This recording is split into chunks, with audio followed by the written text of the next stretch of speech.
এক ব্যক্তি প্রথমে 24 কিমি ঘন্টায় 6 কিমি গতিতে, পরের 24 কিমি পথ ঘন্টা 8 কিমি গতিতে এবং শেষ 24 কিমি ঘন্টা 12 কিমি গতিতে যায়।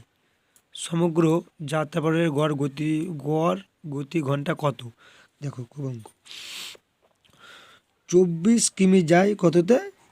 6 কিমি ঘন্টাতে। তা 4 6 24, 4 ঘন্টা। তারপরে 24 কিমি যায় কত ঘন্টায়? 8 ঘন্টায়। 3 8 24, 3 ঘন্টা। তারপর 24 কিমি যায় কত ঘন্টায়? 12 ঘন্টায়। 12 দুগুণ 24, 2 ঘন্টা।